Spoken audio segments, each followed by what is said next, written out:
The question comes up quite often, especially at this time of year. And it makes sense that people would wonder, how is it that clergy decide what to speak about in their sermons? For some, the choice is to address a pressing or emerging issue in the world. It might be a current event or a recent disaster or a cause that needs our help and attention. Something that beckons for an ethical, moral, or religious lens. Something relevant that everyone is talking about, processing, and trying to figure out. And something that's more than just a passing fad or event, an issue or situation that has lasting impact on our souls. For others, it may be a uniquely Jewish issue or theme that the clergy person is passionate about, something that's timeless and fundamental, really a piece of our religious or spiritual identity or expression. And for others, it may be something so pervasive in the lived experience that it just has to be extracted and examined in a way that helps to improve people's lives. In the late spring, I began the annual process of considering what I would talk about today. I wondered, what's on the minds of our people? What's going on in the world that's powerfully impacting our lives individually and communally? What important issue or topic transcends the generations and has a depth of scope and impact that is broad, but also deeply meaningful on a personal level? What is something that helps to harness the important religious themes of reflecting on our sins, embracing change, and being the best we can be? It took some time, as it always does, but then it emerged, clear as day.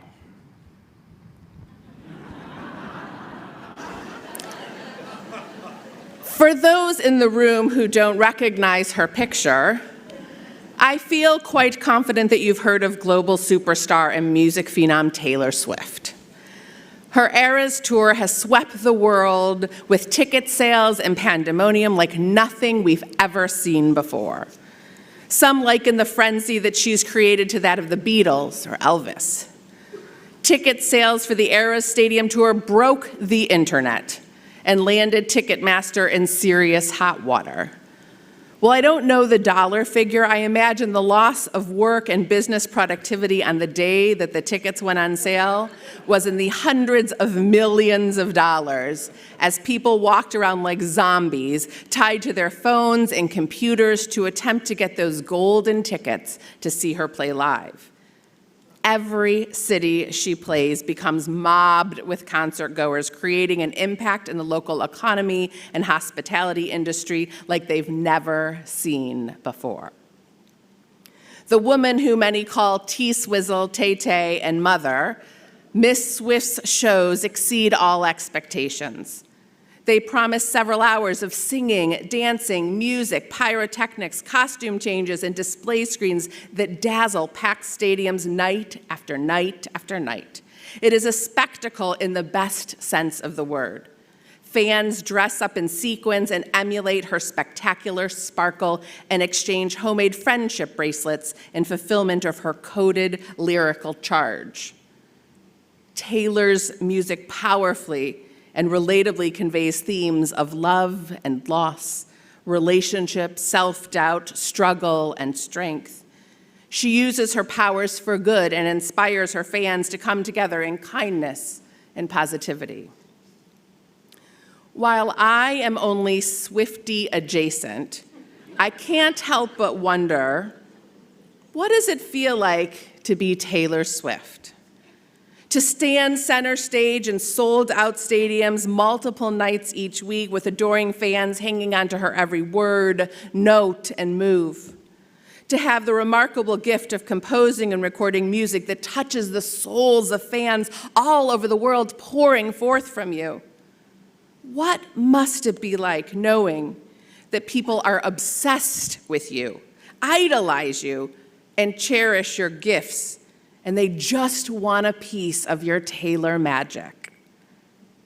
And I wonder, in those moments, just before being launched on stage, and then later when all the fans have gone home, what then? What does it feel like to be Taylor Swift? I imagine that even amidst the adoring fans, the endless applause, and the access to the best and finest things in life, it must be quite lonely to be Taylor Swift. Or at least there are times that feel incredibly lonely. When I shared this idea with others, they guffaw and assert that Taylor Swift has everything and that she is doing just fine. Okay, I know. Clearly, she is doing just fine. But hear me out. Deep in her soul, the still small voice within her has to recognize that all those loving and adoring fans admire her talent, her ability to perform, her incredible fame and fortune. But even with as much as herself as she shares, the masses only know her as superstar Taylor Swift. They cannot know her true self, her true, authentic person. That has got to feel lonely. The motives of those who yearn to be close to her must be questioned and contemplated to keep her safe. She can't just wander around CVS for the perfect box of Band-Aids or sit quietly in the coffee shop sipping an iced latte and reading a good book. She is constantly surrounded by people who want something from her, who are enamored by her. And I imagine that often feels lonely. Loneliness is a hard and painful emotion. And it is something that almost every one of us experiences or will experience in our lives. And so on this day of days, this day dedicated to searching our souls, reckoning with ourselves, and considering the parts of our souls that suffer, ache, and struggle, we focus for a few moments on the lonely parts of ourselves. Loneliness is the distress we feel when our social connections don't meet our need for emotional intimacy and meaningful connection. Loneliness is a desire for something outside ourselves, something we feel sure will make us happier, comforted, or more whole. Loneliness can feel like a hollowed ache, and it can be sharp and acute, pervasive, and lingering. Loneliness can feel like being stranded, abandoned, or cut off from the people with whom we belong.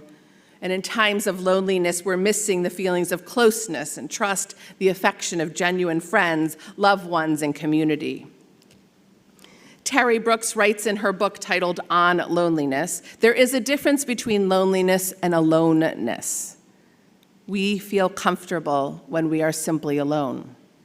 Solitude is often welcome. Loneliness, on the other hand, includes feelings of discontent and rejection and is never welcome. Loneliness is found in the space between the person you know yourself to be and the people in your life who can see you that way. Loneliness is about our internal comfort level. When we feel lonely, we feel unsettled, uncomfortable, and that something is just wrong. We're unhappy, and we long to escape that emotional pain.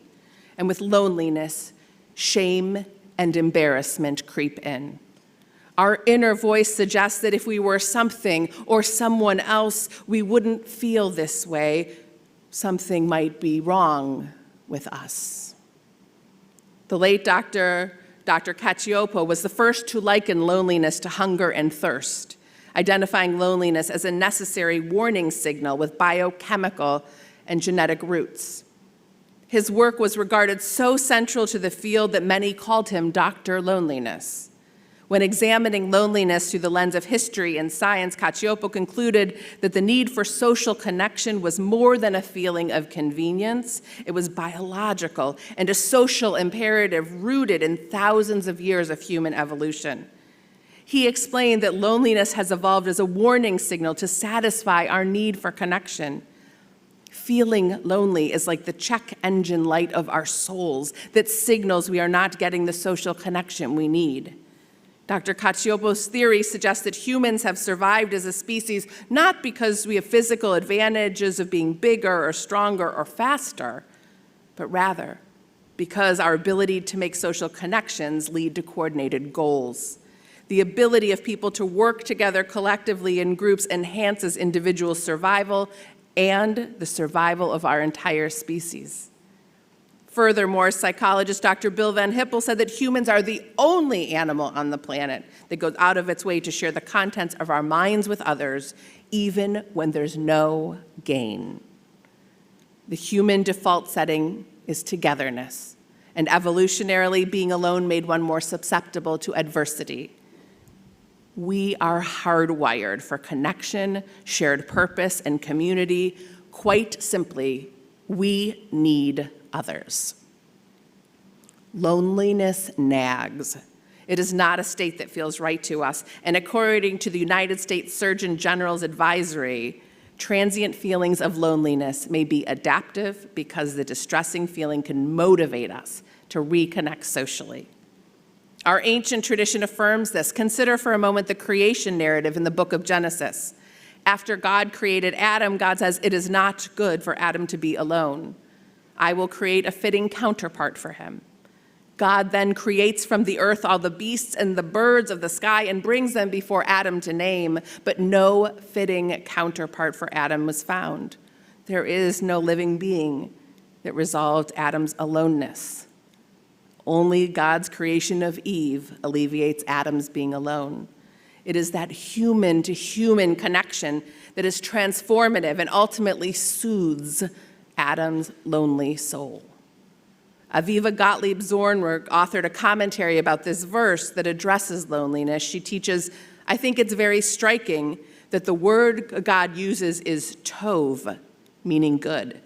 God says it's not good. It is lo tov. And God takes the word good, which has been the stamp on every aspect of creation up until now, and God looks at man, and God said, it is not good that man should be alone.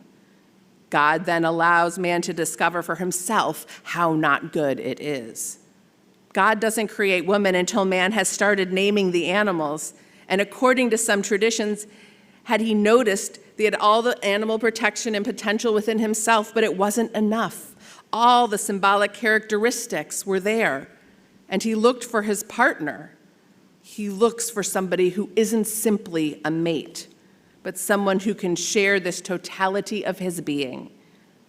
And he notices, through his senses, through his way of being in the world, he notices that something is very lo tov. Something is not good in the way he has been created. And only when he himself hasn't found any counterpart in the world, then God puts him to sleep. What has to happen before God can create woman is that man realizes the divine dissatisfaction in his own experience. God says it's not good, but doesn't do anything until man becomes aware of a quest and of a dissatisfaction in himself. That feeling of dissatisfaction that Zornberg is naming is Adam's loneliness. Only after Adam experiences loneliness does God create Eve. Loneliness can be the dissatisfaction that pushes us to do something new, something adaptive, something that helps us connect with others. Rabbi Jonathan Sachs reminds us that Judaism attaches immense significance to the individual while affirming the power and necessity of togetherness. He writes, every life is like a universe. Each one of us, though we are created in God's image, is different. We are unique, irreplaceable. Yet the first time the words not good appear in Torah are in this verse.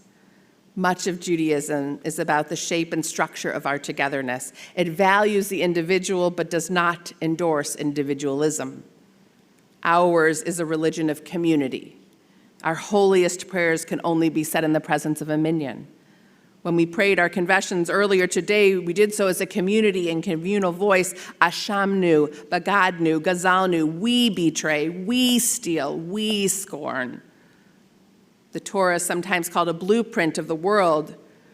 Its inclusion of the idea that it's not good for people to be alone illuminates the fact that loneliness is a fundamental part of the human experience, one our ancestors experienced and yearned to understand like we do. While feelings of loneliness were evolutionarily efficacious, we are now experiencing an epidemic of loneliness, and it feels like something is terribly wrong. What once served to protect us has become like a maladaptive autoimmune disorder of the soul.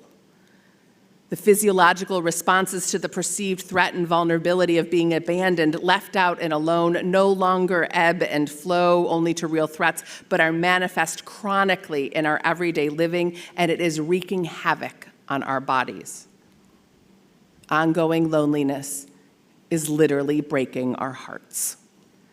U.S. Surgeon General Vivek Murthy's advisory asserts that chronic loneliness and isolation represent a significant health concern.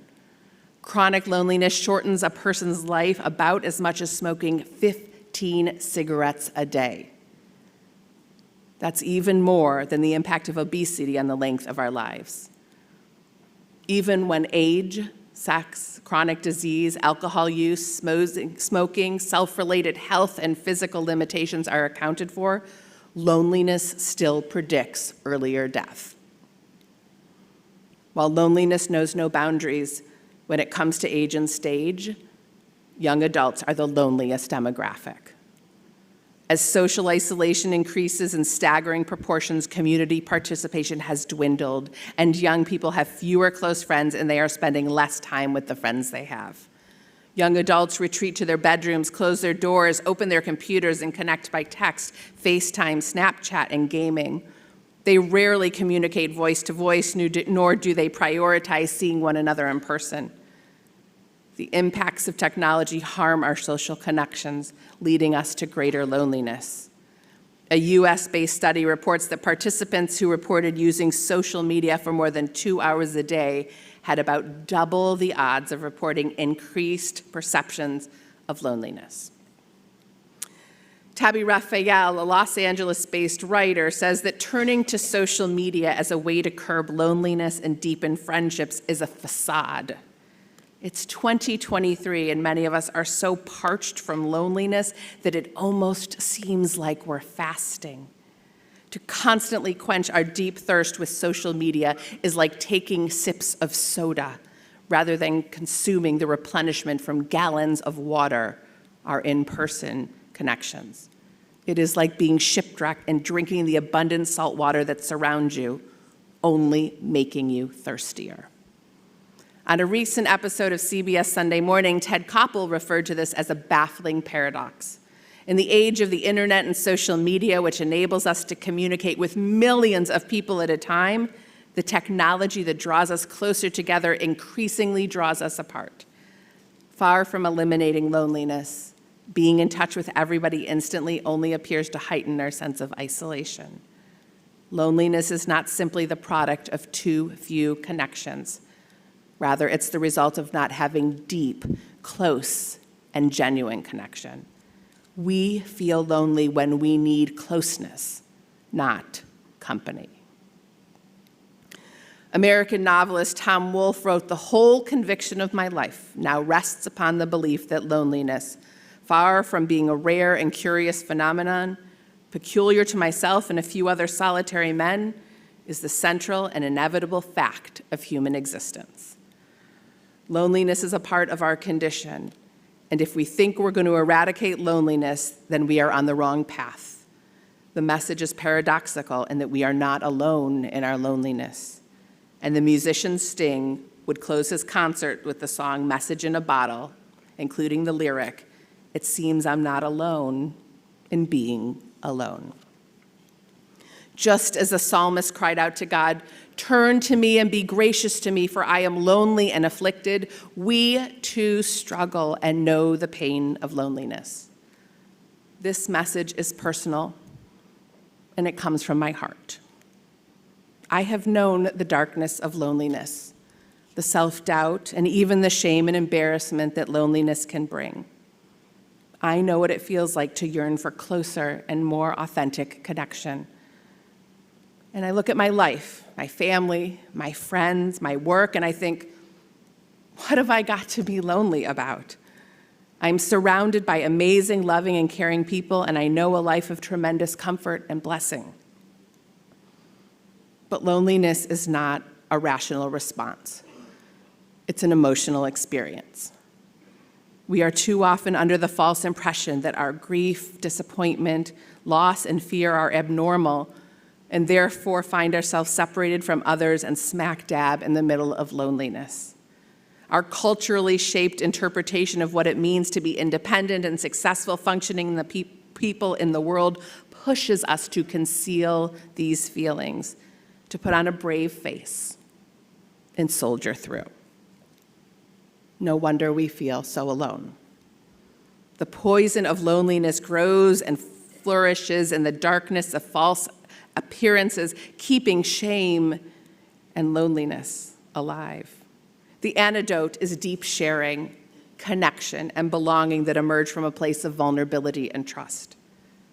When we allow our true and authentic selves to be seen and shared, we can emerge from the cloak of loneliness. So please hear me.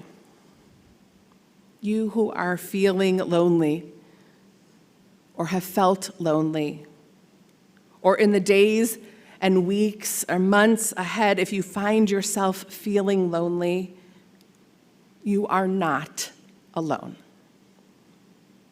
My hope is that you will feel less alone knowing so many of us share those same feelings. And I want you to bring your loneliness here, your yearning for connection, for a place to be seen and known. We can help soothe and assuage the pain of loneliness when we pray together, sing together, learn together, and gather together. We powerfully fill our basic need for connection. To end loneliness, we need other people plus something else. We need to feel we are sharing something with the other person, something that's meaningful to both of us. We have to be in it together. And we are in it together here. In our faith, our ritual, our celebration, and our bereavement, in our worry and our fear, our joy and festivity, and in our sadness and our longing for love and understanding. A one-way relationship cannot cure loneliness. To end loneliness, we need to have a sense of mutual aid and protection. When we are courageous enough to share that we're feeling lonely or struggling with loneliness, something powerful happens. We feel less alone. It's not easy. It feels scary and hard, and it is the building block of trust and connection that soothes the lonely soul. And if you have never personally experienced the pain of loneliness, I promise you one thing, that someone you know and care about has, and they need you. When we know someone is lonely, we are called to offer the greatest gift of our hearts, the greatest gift we can share, our time, presence, and attention.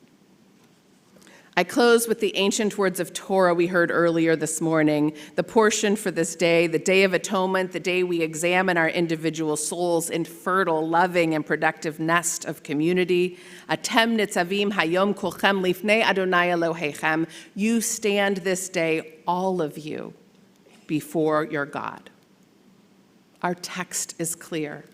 It addresses us collectively, saying, you, all of you, every single one of us. As we stood together, then we are called to show up and stand together now, bolstering, caring, and reassuring one another in our greatest and darkest moments alike so that we can choose life.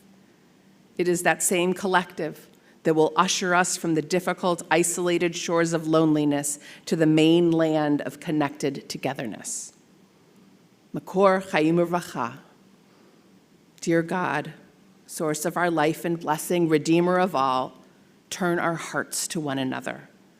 Grant us the courage and trust to share our feelings of loneliness and to find among one another deep compassion, abiding closeness, and connection that in this new year will help us to realize lives that are happier, healthier, and better together. Amen.